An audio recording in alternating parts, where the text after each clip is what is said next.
Hey everybody, welcome back to the channel. My name is Ryan. Today we're going to be doing a deep dive on the Vanguard class here in Space Marine 2. This is one of the classes that I have absolutely maxed out in terms of level, and there's still a lot more to do once you hit level 25, and I've got a ton of grinding to do. Honestly, the XP grind in this game is pretty extensive, and when it comes to like leveling up the perk trees of your preferred weapons, like you're going to be spending a lot of time grinding on your same classes even after you get them up to level 25. So here's where I'm at so far and what I have learned after about 50 hours of playing the game, and most of that has been on the Vanguard class. And I figured today I would do a deep dive, unpack what this class is really good at, and this is after doing tons of farming sessions on max difficulty as well. So all the gameplay in the video today will be a combination of gameplay on the Ruthless difficulty level, which is the max difficulty level. There's also going to be some substantial gameplay and some average gameplay. There's no easy mode gameplay in this video. But first things first, we've got to sort of unpack like what is the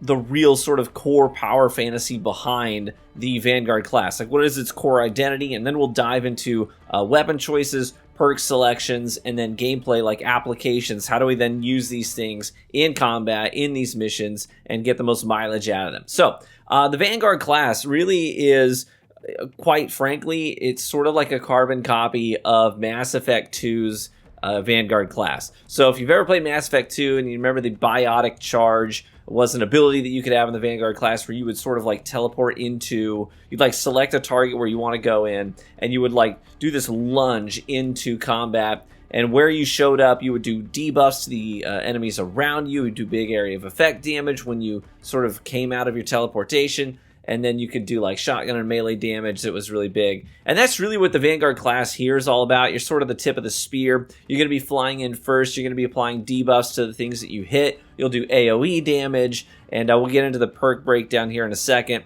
that lets all of that happen. But really, you have only 2 bars of health, but baked into the class is a whole lot of ways of generating health in the middle of combat. So you're never going to be wanting to run away. Like the Vanguard is entirely kitted for being in the heat of the battle, in the fray. So one of the things I want you to notice is in some of these encounters, I'm going to go from full health to like, you know, flashing red, like I'm dangerously low, and then right back to full again. And it's just this sort of rubber band roller coaster ripping you back and forth between full health to hurt, full health to hurt.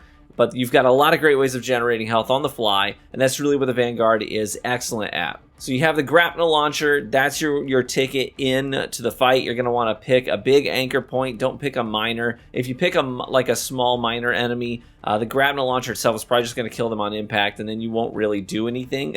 So you want to pick a major or an extremist target and let that be your anchor point. Fly into them. As soon as you hit them, you'll do big AoE damage to the things around you, help give you a little bit of breathing room if there's a bunch of minors around that major. And then you can start chaining some really cool debuffs. So let's get into, we'll start with the perk selections, and then we'll get to the weapon selections. Sound good? Okay, so here's the perk tree. Let's start with the team options here. So you've got Melee Champion, where it's going to give all of your teammates an extra 15% melee damage buff, and that's definitely a very strong contender here. But I tend to go with Inner Fire. All squad members can restore ability charge by 15% by performing finishers. This is huge. So everybody in your fire team is going to have access to now being able to cool down their gear, their main ability. For me, it's the grapnel launcher, by 15% for every single finisher that you do.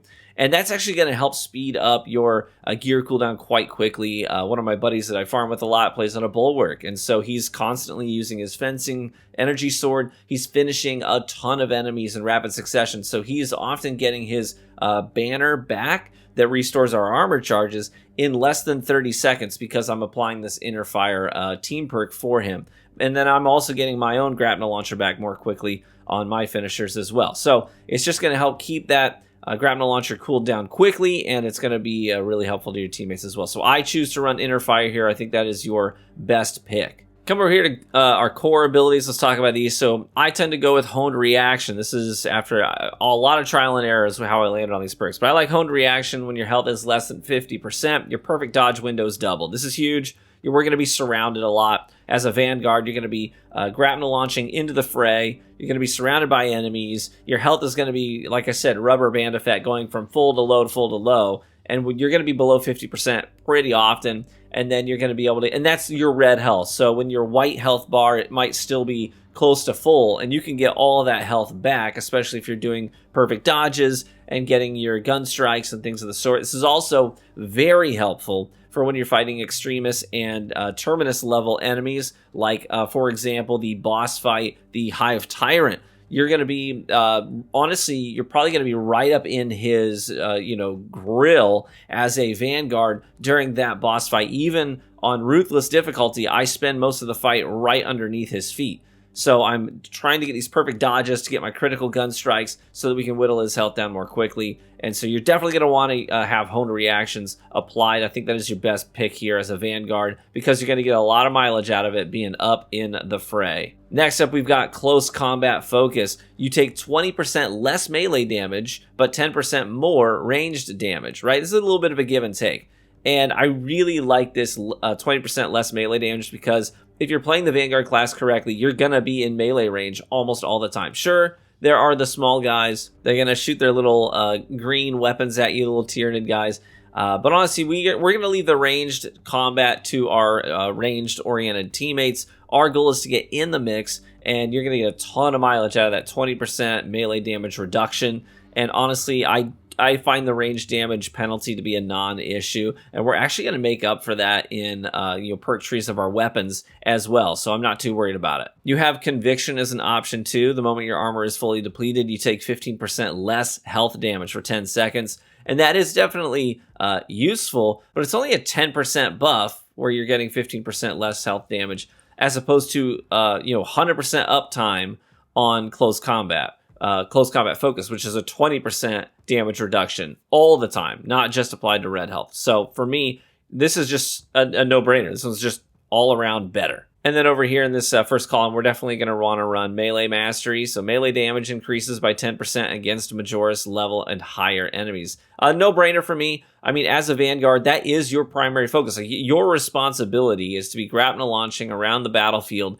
and picking on the majors especially, and also the extremists as well. So our job is to take down these Majoris level enemies anyway, so we want to be able to have a 10% buff to our melee damage to them as well. That's going to help take them down faster and help us fulfill our specific role much more effectively. Now we come over here to our gear section. This is all stuff that applies to our grapnel launcher diving kick. I go with Shockwave. Diving Kick additionally deals damage in a 5-meter radius. So like I said, we grapnel launcher in. It's going to give us some breathing room, right? We want to duel our Majoris enemy that we used as an anchor point.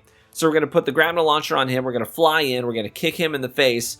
And that's going to do damage to all of the tiny guys around him. So all the minor Majoris level enemies that are surrounding him are going to take damage. Well, any enemy is. It could be Majoris as well. It doesn't matter. But the idea here is that we want to give ourselves a 5-meter radius of breathing room to then engage in our duel with the Majoris level enemy.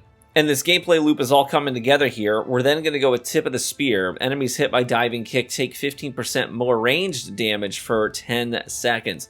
This is huge. You're going to be able to apply this debuff to extremist enemies, to terminus enemies if you have a boss on the field, and you use your grapnel launcher, you get in there, you get a diving kick. Now, all of your teammates, especially guys like heavies and snipers, are going to be able to do 15% more ranged damage to that enemy. So this is a great way to just apply a debuff on a big target for your teammates to take down, which is really important as you get to the higher difficulty levels of the game when you're up there at Ruthless and Substantial. This is something that's going to be very helpful for your team. But beyond that, this is also very helpful for you. One of the things that you'll notice is a lot of times I will grapnel launcher into a Majoris level enemy. So I'll attach my grapnel launcher to him. I'll fly in, I'll kick him in the face, and then immediately follow it up with a big shot from my flamethrower shotgun. Just the melter rifle, just boom, right in his face. That's because I know that as soon as I hit him with that kick, he's going to take 15% more damage to the melter rifle. So I'm going to go kick, Melta Blast, and then start slicing until I can finish him, and then that's going to whittle him down pretty quickly. Very, very good perk here. I think Tip of the Spear is the obvious choice. Next up, we've got Combat Readiness. Grapnel Launcher recharges 20% faster. No brainer. Again, a lot of our stuff is queued up by the Grapnel Launcher. A lot of our gameplay loop relies on the Grapnel Launcher. So we're going to want to have more charges more quickly throughout the entirety of the operation. So we're definitely going to want to choose Combat Readiness here. But then moving on to the final column, like, this is the creme de la creme, right? So we want to use Emperor's Blessing. Taking lethal damage restores all armor instead of incapacitating you. So it's a 3-minute cooldown. You basically get to ignore death, okay? So every 3 minutes, you can ignore death. If you would have gone down, instead, you're just going to get all of your armor restored. Now, it's not red health. It's just armor. So it's not like going to give you full 100% HP, but it is going to give you your 2 armor bars back instead of just killing you. And that's very helpful, especially in the higher difficulties, because sometimes it's just stuff gets overwhelming. Maybe you mistime a dodge. You would have gone down, and you don't want to go down. You're the tip of the spear for your team. So if you go down, you're going to leave them in a pretty difficult situation, especially if you're playing your Vanguard class right. If you go down, it probably means that you went down right under the feet of all the actions. So you're probably surrounded by a lot of enemies, which means picking you up is going to be a challenge for your teammates. So Emperor's Blessing here, the obvious choice. We just want to ignore death once every 3 minutes. If you are running on lower difficulty levels, like if you're just farming minor level threats or average level threats, then you can go with Adrenaline Rush to give yourself 1% health for every Majoris or higher enemy that you kill with a melee attack.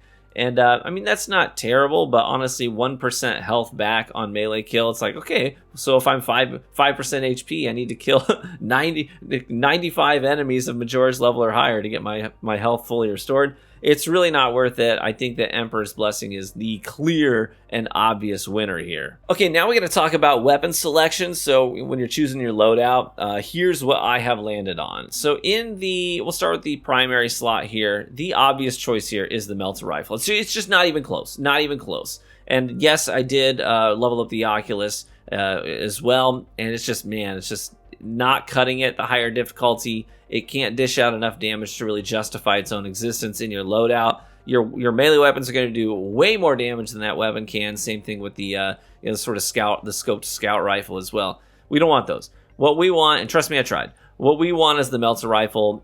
This has been described to me as the pimp hand of the Emperor, and honestly, that is the most accurate description of this. It's so good that I think there is a decent chance, obviously they won't touch it right now, but I think there's a decent chance that you give it a month or two, and they might end up patching a nerf into this thing, but it is just so freaking good for everything. The only downside, obviously, is that you have to be close. It's like a shotgun. It's like a flamethrower shotgun, but I've leveled mine up, and I have a lot of leveling left to do. The Oculus Bolt Carbine and the Instigator Bolt Carbine just cannot compete when it comes to damage output. And also, one of the things that really stands out to me is that if you're running with teammates that have ranged kits, there's nothing you can do with the other 2 weapons that's going to come even close to matching their damage output at range. So you may as well full send on the thing that makes you and your kit good. And as a Vanguard, we're grabbing and launching in. We're going to be in the middle of the fray. We're not going to be at range anyways. If you're using ranged weapons as a Vanguard, you're probably playing the kit wrong.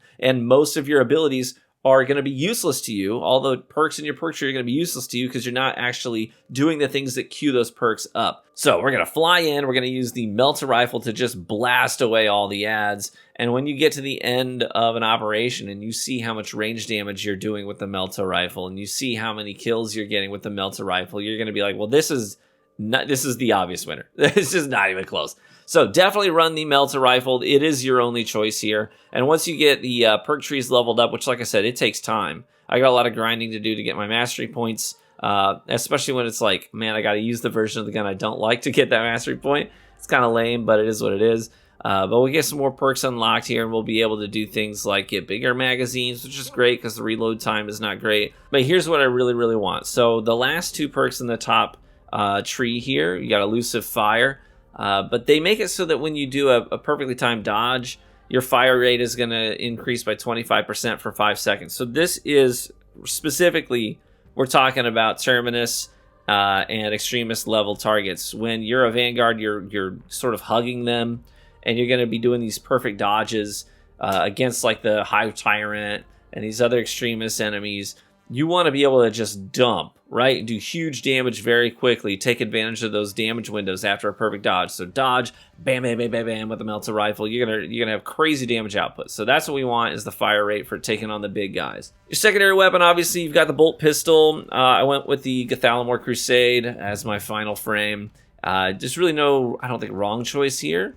But this has some great applications, specifically for the Vanguard, once you get later in the skill trees, you look at this. After killing a Majoris level or higher enemy with a melee weapon, headshots deal 50% more damage for 5 seconds. We're going to be killing Majoris enemies all the time. That's our job as the Vanguard, like I said. So you're going to be getting this 50% headshot damage increase quite often, and you just full send with it. Headhunter, another 10% on top of that. You just got a lot going on here, so we're going to be able to just hip fire, dump into the head at point blank with this thing after killing a Majoris. I love it. But it's a well-rounded weapon that I just pull out every now and then when I have to delete smaller mobs, especially. Melee weapon! Hey, so this is an interesting conversation here. This is really up to you. Right now, I'm rocking the chainsword, but this thing has a lot of applications that are great for the Vanguard in particular. You've got reverberating impacts, so the stomp area of effect radius is increased by 50%. This is great because one of the combos you can do with the chainsword is light, light, light, heavy. And if you do 3 lights and a heavy, then the heavy attack is going to do a big stomp. So we're going to get a bigger stomp, and then you can full send on this thing and take it even further and say, well, after performing a stomp, hold the attack button to perform an additional stomp. So you can go light, light, light, stomp, stomp. So do a double stomp at 50% wider radius. So you're going to be able to delete trash mobs with that pretty well. But then obviously you're going to want to invest in the perks that make it so that you do more damage to Tyranids and Chaos enemies with the melee weapon. Just all around a good choice. But here's the thing. I'm starting to really, as I get into the end game grind of the Vanguard, I'm starting to think I really need to level up the combat knife. Because I'm using the Melter rifle for trash mobs, right? And that's really my go-to for deleting the big waves of smaller enemies. But my job is really to take down and duel the the big guys, the majors, the extremes, the terminus levels. And so if I want to do more damage to an individual, then what I really need to do is probably level up the combat knife. And I think that would be a great place to start for everybody, for anybody who's picking up Vanguard. Do not overlook the combat knife just because it's small. The idea here is that the combat knife is much better dueler against an individual target. So if you want to take down one big guy and you're dueling one guy at a time, which is really what we're going to want to do as the Vanguard anyways, then this is your choice. You can't do the big sweeping attacks that the chainsword can do and delete the trash mobs, but your flying kick that you come in with does the area of effect. You've got the Melter rifle, so we already have our bases covered when it comes to ad clear. What we want to do is take down the big guy, and the combat knife is better at single target damage than the chainsword is. So I think your best bet is to level this baby up. And I will say this, no matter what choice you take, and I don't think there's a wrong choice, but whether you choose the chainsword or the combat knife, you definitely want to use the fencing options. Don't go with block, don't go with balance. You want fencing because fencing is going to give us much bigger parry windows. And since we are in the middle of the fray, we want to be able to parry much more consistently, get our critical gun strikes, restore our own health. And so you definitely want that fencing option just to help us with survivability as the Vanguard class. I think that's by far your best choice. If you are a ranged combatant, and you just want to use your melee weapon every now and then, like if you're a sniper, just to deal with something that gets too close, go with the block version, do bigger damage, and take care of that one thing quickly so you can get back to your range damage. But as a Vanguard, we are up there and we are dueling big guys all the time. Combat knife is better equipped for that, so I think this is probably where I'm going to end up spending most of my points, is leveling up this bad boy and incorporating it into my Vanguard gameplay ASAP. So there you go. I know that was a lot to unpack. I know there's a whole lot to unpack for the Vanguard, but hopefully, going through the perks, going through the weapon selections, you have a better idea of what your job is as a Vanguard, what you should be doing, what you're responsible for on the battlefield, and maybe I'll include some extra gameplay as well, just to show you some encounters where everything is sort of coming together. And I've been trying probably to splice in some of that as I'm talking about these things as well. So if you found that helpful, let me know by leaving a like in the video. I mean, this is the best free way to support the content here on YouTube. Helps me know what you're interested in as well. And if you want to see more deep dives on classes, let me know as well, because I am trying to max out all of the classes and get a really good understanding for them. I will eventually do a class tier list, but I got to be honest, guys, I've seen some tier lists out there on YouTube already where people are like, I think this is C tier, and they've got it at level 1. They've like maybe played a single mission with it. It's like, I don't think you can in good conscience really do a tier list of these classes if you have not maxed them out, you have not seen their full gameplay loop and the application of their buffs and their debuffs and their team utility, especially in the endgame content. So I will hold off. I will do a tier list for the classes, but just know that I won't do it until I have almost everything maxed out or entirely maxed out, because I don't think I can do a good tier list if I don't fully understand the kits. So that will be coming, but I need some time. Thanks so much for your support. Feel free to subscribe to the channel if you enjoy the content, and I hope to see you in the next video. Courage and honor, brothers. Bye-bye.